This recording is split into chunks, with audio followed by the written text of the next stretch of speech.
Here are a few techniques that are going to be very useful in various situations. The thumb count. This will allow you to secretly count a number of cards with the thumb. The deck starts in the dealing position, the thumb can count down and release cards one by one. Here's how it's done. The middle phalange of the forefinger presses down from the bottom as the thumb presses down on the outer end of the cards. So to facilitate the release of the cards, they have to be a little bit beveled. This much will be enough. Press down and 1 card, 2 cards, 3 cards can be released. Just very slowly. 1 card, 2 cards, 3 cards, 4, 5, 6, 7, 8, 9, 10. Now what do you do with these, the cards? Let's say you need to cut 3 cards. The moment the right hand comes on top, you can of course just on the cover of your right hand count them and put them on the table. You might want to transfer the break to some other part of the hand. So here is an efficient way to transfer it to the back, to the inner end. Once you've counted whatever number of cards you need, the left thumb rolls in a little bit, lifts it up, so the cards lift up along the entire left side, like so. The heel of the thumb will come in and press down. So now the break can be held this way. From here, you can just push with the heel and get the break transferred to the little finger. There's a way to transfer the thumb count card directly to the little finger by just pressing with the side of the thumb over like this, blocking the cards, and then you go to the little finger over here. Now, how can the thumb count be covered? Now, one is, but for instance, by looking at the watch, by saying, look very closely, this is going to be very quick, just 5 seconds, and the moment you point to the watch, that's the moment you can easily execute the thumb count. Another way is just to address the spectator furthest to your left. When you turn to him and say, sir, please, you have plenty of cover to execute the thumb count. Yet another way of doing it is display a card on the front and show it, and thereby cover the thumb count. Just go like this. Now here is one of the most deceptive ways of counting a specific number of cards from the top of the deck. It's the little finger count. The little finger count works like this. The little finger counts 1, 2, 3, 4, 5, 6, 7, 8, whatever, how many cards you need. Now, it's a little bit a tricky thing.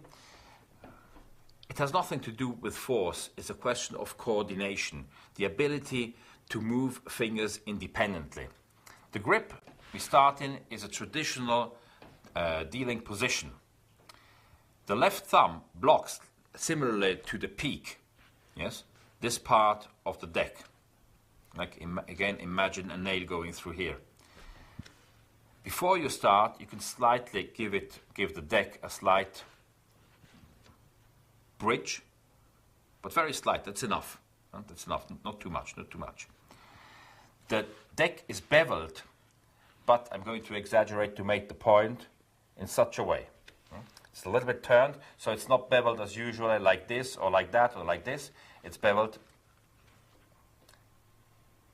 by turning it slightly, very slightly, clockwise. So we get to this position. The little finger protrudes about half of its size over the inner corner and pulls straight down. Pull straight down. And if you do this correctly, you can release cards one by one. Look at this position. Let me show you this position as well. That part of the forefinger, the base of the forefinger, presses against the underside of the pack. The thumb fixes it, and the forefinger in this position plays an important part too. That's the little finger count. Here is a technique that will allow you to secretly add a small number of cards to another number of cards. Let's say we have the 4 aces and we need to add 3 cards to this packet. Now here's a way to proceed it. The aces are placed onto the pack. The cards spread. you spread the aces plus another 3 cards. As the spread is closed, the little finger picks up a break beneath 7 cards. The right hand seizes everything in closed end grip, and as it leaves the left hand, the left thumb just strikes the left side, thus obtaining a sharp edge. Now look at this. If the cards are just normally squared, you will see an extra thickness. Whereas if you stroke it like that, you give it a bevel, exaggerating, you obtain this configuration, a beveled configuration, but not as exaggerated as here. It's just very lightly. Yes, you're perfectly covered from all angles, and still keep the fingers at these angles. Don't do this, otherwise nobody's going to see what you're holding. Keep this. Okay. So that's the Braue Addition. Now let me show how to do this in an intelligent way that is really deceptive. The aces are on the table, and you find a way to obtain a break beneath the top 3 cards. So that could be by saying, here are the 4 aces, and of course there are no more on top. There are no more in the deck, and you spread the cards, and as you close the spread, you obtain a break. Now we need to bring these cards on top of the pack. So this is done in several in-transit actions, the explanation of which, a detailed explanation of which you will see in the trick performance section. Here's just an application. Sir, would you please check the 2 red aces, are they okay? How are the black aces? Very good. The right aces were good. Well, I'm very glad. Now, in order to free the right hand to get the black aces, I put them on top of the deck, and so it's a secondary in-transit action necessary to go into the main action. I get these cards and say, and you're very happy too, sir. Thank you very much. And now to put these on top of the deck, I say I'm going to distribute the aces here on the table. And as the right hand goes over the cards in end grip, the thumb go like that in a diagonal upward order. Go diagonal direction and upward. The cards above the break are added beneath the aces. Now from the secret edition, we go to the Braue Addition packet switch. We manage it the same way. We have a break beneath 3 indifferent cards. The aces have been somehow placed on the pack because we have been saying something. We added the 3 cards, and now we are showing the first card. Peel it off and turn it over. Show the second one. Remember that occasionally to put the thumb, hold it like that. Body language means I have nothing to hide. Remember that this packet needs to be protected by a closed end grip. Turn it over like that. Turn the last one over like that. And now we need to put the 3 indifferent cards and the ace of spades on top. Now it's done in another in-transit action, which requires a main action and the spade card. This is the biggest one. That's where the company puts their brand. Go like that. And now if we redeal the cards on the table, we will have 1 ace and 3 indifferent cards. So that's a very effective technique to switch 1, 2 or 3 cards from a 4-card packet.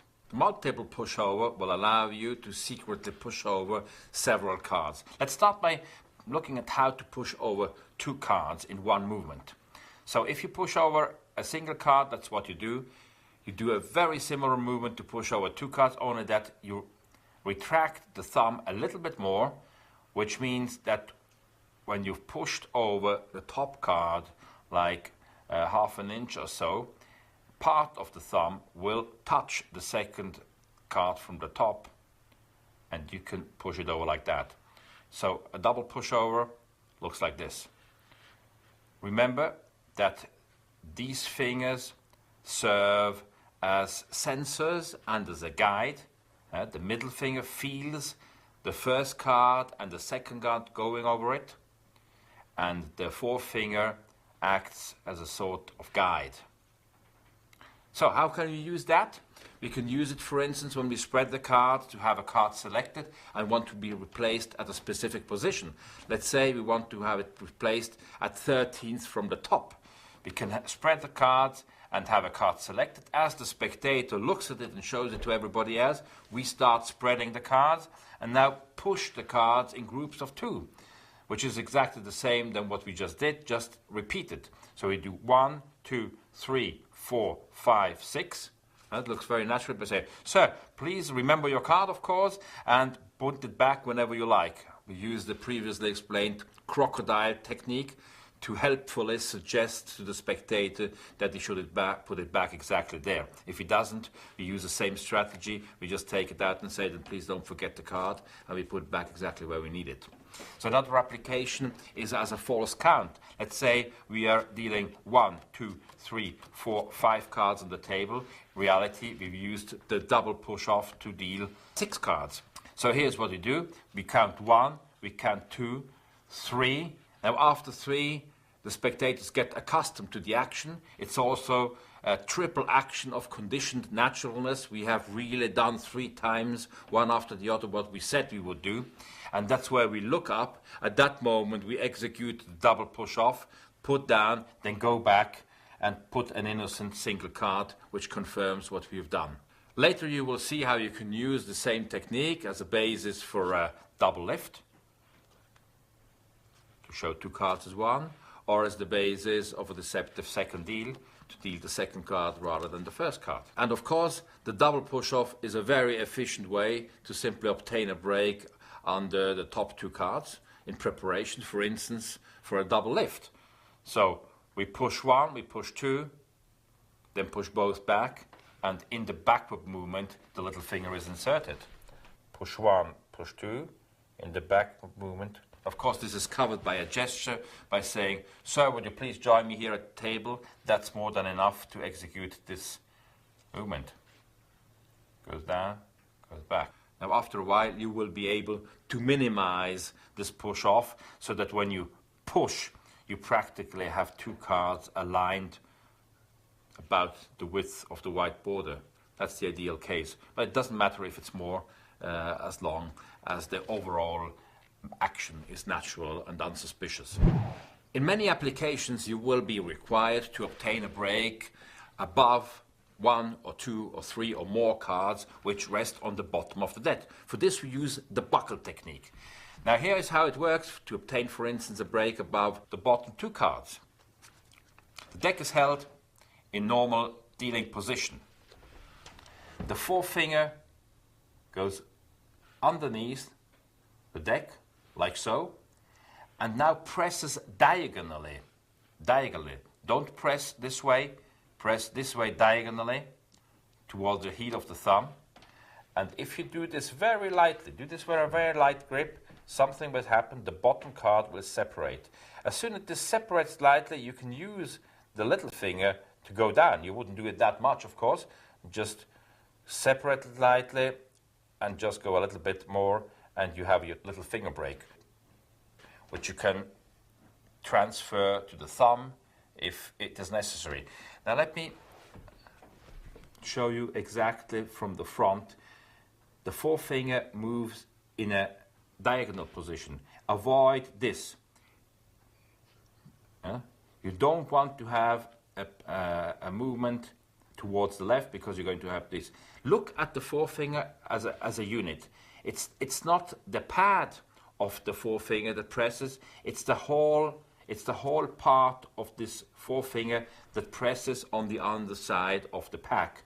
And that will cause, look, this is an absolutely minimal movement, and still you have a huge, you can even count cards here. You see, I use it to count several cards. So, and you can also use it to obtain a break above 2 cards by simply pushing a little bit further. You have 1, push a little bit further and then pull down, and you have a second card.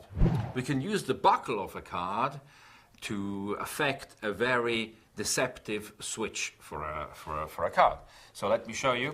I'm going to put the 2 of clubs over here on the table. However, I've been changing it for another card. Now here's what happens.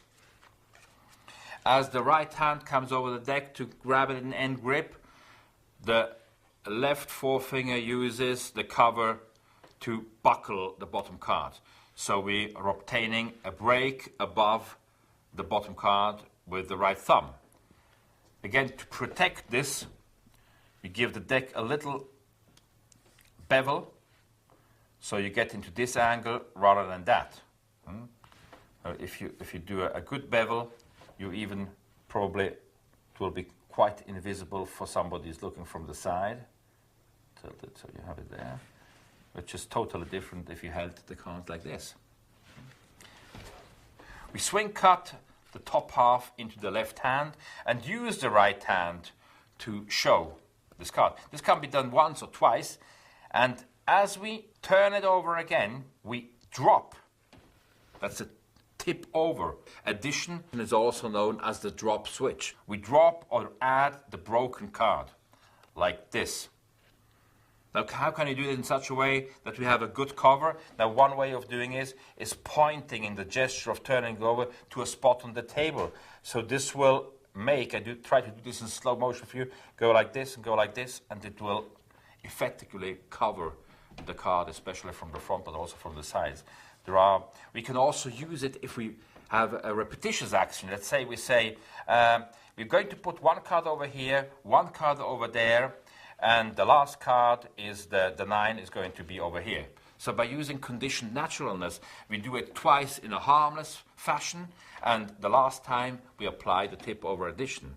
And you can also drop, of course, several cards. It's very useful, and you will see a very useful application in the performance section, which is Dave's Delight. In many instances, the card will be placed on the table. I already mentioned that, I repeat it. It's very important, whenever possible, whenever you can, put a deck on the table, say something, yes, and then when you need it, only when you need it, grab the pack. Now, if you do this on a padded surface, as I have here, there's usually no problem. What you do if you have a hard surface, one way of doing it is using any kind of object that lies around. For instance, your card case, you put it like that, now it's very easy to pick it up. But here's a wonderful little technique by Howard Schwartzman. You put the deck in a beveled condition, I'm going to exaggerate this a little bit, on the table. If you now hit this corner, all the cards will pop up and you can dig your thumb underneath and just put it up. It's a very elegant way of picking up a deck from a very hard surface. Finally, here's a very practical idea to display a card.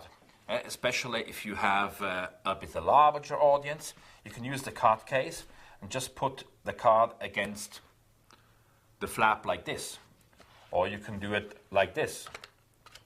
Put it inside and put it like that. Especially if you have been producing a card from the inside, a nice way to prolong in time the fact that there has been something to begin with in the card case is to put it in a display like this. And at all times the audience is looking at that, they will remember, oh, the card came out of the box. 52 cards, and I'm going to ask you to stop when I drop the cards like that, and that's going to be the card, your personal card, secret card. Keep it secret from me, okay? So let me go. Say stop whenever it pleases you. Stop. Stop, please. Would you like this one or that one? This one. Anyone. Good. Go ahead. Look at it, both of you. Remember it, please. And when you're done, please put it back. Thank you very much. Now look, somewhere you put it back somewhere in the center, okay? I'm going to cut once. You say, well, maybe he was lucky and cut it to the top or the bottom. I cut again, you say, well, now maybe it's back in the center. The truth is, I have no idea. Maybe it's near the top, maybe it's near the center, maybe it's somewhere near the bottom. So I'm going to use an assistant card, which tells me, gives me the information what card you have. And let me see. Oh, it tells me your card is a red card. Okay, I'm pretty sure I'm going to put it over here. The next one it's the fourth from the top. A red card and the fourth, because it's a 4, Yes, so I count 1, 2, 3, 4. 100% sure. I bet 50 cents. I'll take that bet. Take that bet? Yeah. What was your card? 7 of hearts. No, yeah, not the one I showed you, the one you selected at the beginning, the one you... Yeah, 7 of hearts. 7 of hearts? 50 cents. I don't think I have it. It's okay. Yeah. Oh, this one. This one is yes. It was the ace. Yes, because I thought you'd enjoy seeing something with 4 aces. Jeez. No? You really like aces. Well, they are the best, you know. And I only do the best cards for the best spectators. Yes. Fair enough. Well, actually, this will allow me to show you something really amazing you probably have never seen before. And we're going to need, let me see, some, well, let me take the kings. Is that okay with you? Sure.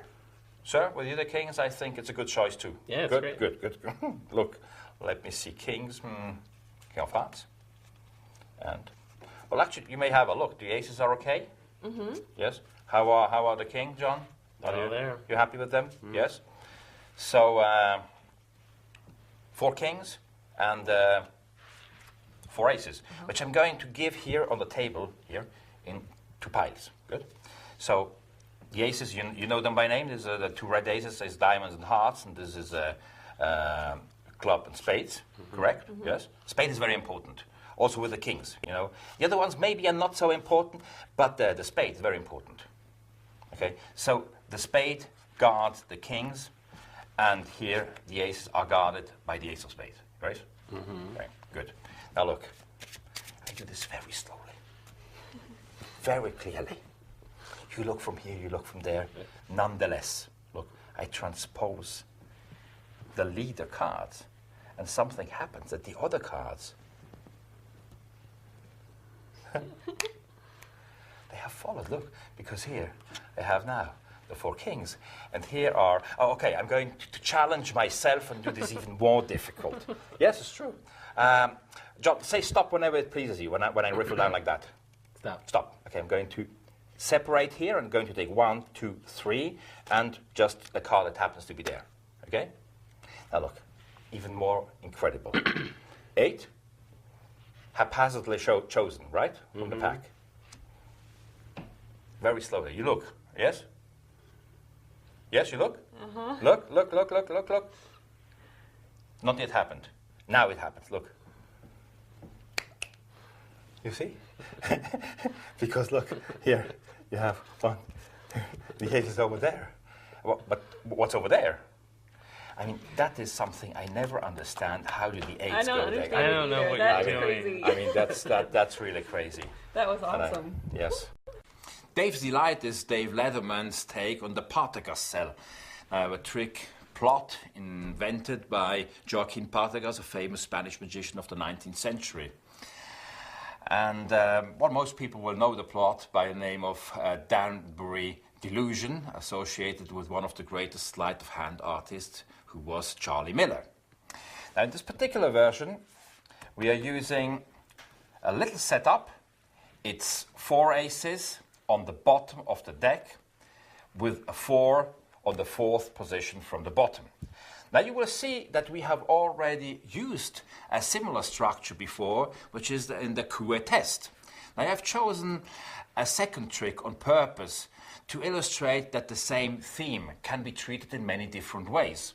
As the great master Arturo de Ascanio once said, is that you have to go into broadness but also into depth. It's good to know that we have different phenomena, that we have different effects and plots, yes, to know them all, but it's also important to go in each category, have different versions. This will give us more tools to use, it will give more competence and depth as performers, and ultimately result in a more fascinating presentation because we are a more interesting personality. So, coming back to the little setup, it's on the bottom. We can again protect it with an extra card if we need to display the card and get rid of that with a transfer cut, as you've seen in previous explanations. Now, card is selected. In this particular case, I try to again have the way the card is selected similar to the way it's replaced. I dribble the card, spectator selects a card. In this particular case, let's assume that it is the 4 of hearts. While the spectator are showing the cards, I do a swing cut, more or less in the center, and maintain a break. So I can now dribble the cards to the break and have the spectator's card replaced on top of the lower half. Now the setup goes on top, but in reality you're maintaining a break. So as we have seen in the break technical section, we put it on top, maintain the little finger break, bring the deck to elevated dealing position, and keep the break. Now, a way of controlling it, you can review the presentation, is a verbal strategy, so to speak. What I do is I use a transfer cut, a double cut to the break. But doing it in 2 times, saying if I cut, well, maybe I was lucky, I put it on top and the bottom. If I cut again, it might go back in the center. Now, the reason I'm doing that is that now I have a motivation to spread the cards, because I need to pick up a break above the bottom 5 cards. So I do it that way, that I say, well, your card, of course, could be somewhere near the top, it could be back in the center, or it could be somewhere near the bottom. And here we use a technique that we have seen at the very beginning of Card College Volume 1. The little finger and the ring finger in jog, yes, the 6th card from the bottom. So when I push together all the cards and square them in end grip, yes, like this, the right thumb can pick up a break underneath the in-jog card, and I'm going to hold the break now above our 5-card setup. Yes? Good. The selection, remember, still on the top. Here we use the Jack Merlin tip-over addition. I swing cut the top half into my left hand, and remember, as I've said in the technical explanation, give it a little tap to create, yes, this bevel that is protecting from the left side the break. I turn over the spectator's card. Again, as we've seen in the Coué test, it's important to manage the situation in such a way that the spectator doesn't go, ah, that's my card. So it can be done. I'll show you another method with apparent self-confidence, and say, and they don't even leave the time for the spectator to protest. You say, the 4, oh, it tells me it's a heart card. Yes, I'm very sure. Don't say anything, whatever. And here do the tip or addition by pointing the table, yes, thus covering the addition, and drop the card in front of the spectator. Now that's apparently the 4 of hearts. In reality, it's our first card from the 5-card setup. It's the ace. Now immediately I turn over the next card, which is the beauty of this slide, the beauty of having added 5 cards, because when you see that it is, whatever it is, the 4, of course, it's part of our setup, it will reinforce the belief of the spectator that this is really the card he previously saw. So it's a very good part of this handling. I put the card beneath the deck because I don't want the information to misdirect from the climax, and I count 1, 2, 3. Now, a little word on the layout of the cards. As you see, I put this card a little bit in that direction. I put these aces in that direction, and they are working as pointers. They are pointing, sort of as a design of the cards, are pointing to this place. I'm looking here, my body's going in, and here I say, well, that's your card. There's a little play. You can look at the presentation, and eventually I turn it over. So when the climax occurs, yes, it's in this sort of triangle, my look, these cards, that card, and it's a much stronger way to visually emphasize the climax. It's a conceptual idea that can be used in many other tricks, just by the way the configuration of the cards is being laid out. Now, the same problem that we have talked about in Voila 4 Aces is that I don't want the revelation of the aces to be part of this trick, because this trick in itself is it's a wonderful trick. It's a very strong plot, yes, for the lay audience. So I wait, I don't do anything, and many times, the spectator will go there and turn over this card. So I wait again, this is part still of that trick, and then say something like whatever suits the construction of the routine, whatever trick you're going to perform afterwards, and say, oh, and by the way, I would like to show you my favorite illusion using just the 4 aces. A Transpo Excelsior is my take on Irv Weiner's triple transposition. Before I get to the technical explanation of it, let me just spend a few words on a very important concept that I think makes for great, elegant card magic. And it's the concept of in-transit action. Arturo de Ascanio, one of the great geniuses in card magic of the 20th century, he formulated that, and I'm going to explain just briefly. In-transit actions are secondary actions that are necessary to lead into main actions. So let me make an example. Let's say I'm at a party, and the host says, "Oh, Roberto, please shake hands with my friend Fred." And I see Fred and say, "Oh, hi Fred, how are you doing?" "Good, very nice, you enjoying the party?" "Good." Now, if you're an outsider and you're asked to tell somebody else what you just saw, you would say, "Well, Roberto Giobbi met Fred and they shook hands." Because that's the actions that are necessary to transfer the information to somebody else. Now, something very similar happens in a sentence. In a sentence, you have nouns and verbs. They are usually enough to understand what the sentence is about. Then you have adjectives and adverbs that are a little bit less important. Then you have adverbs, you have pronouns and conjunctions, and they are even less important, like punctuation. They're just there to make the sentence elegant. Now, in the action I did with shaking hands, you might have missed an important thing, which was that I was holding the deck in my right hand and transferred it to the left hand, because it was a secondary in-transit action. It was in transit of the main action, which was necessary, to shake hand.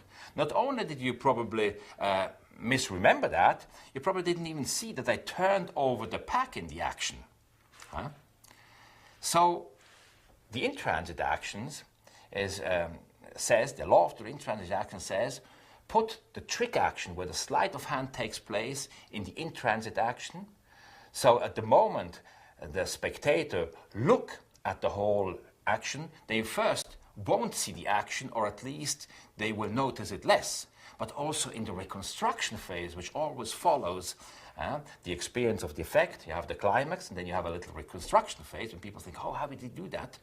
You don't need to remember the in-transit action, and you just can rethink what happened by remembering the main actions.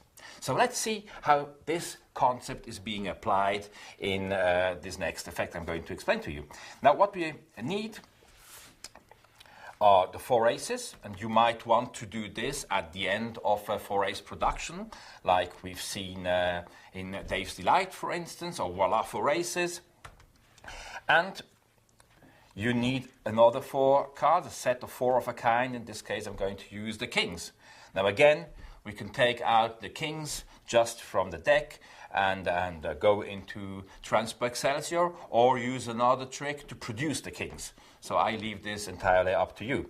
And another little preparation is required, and it consists in a third set of 4 of a kind being placed on top of the balance.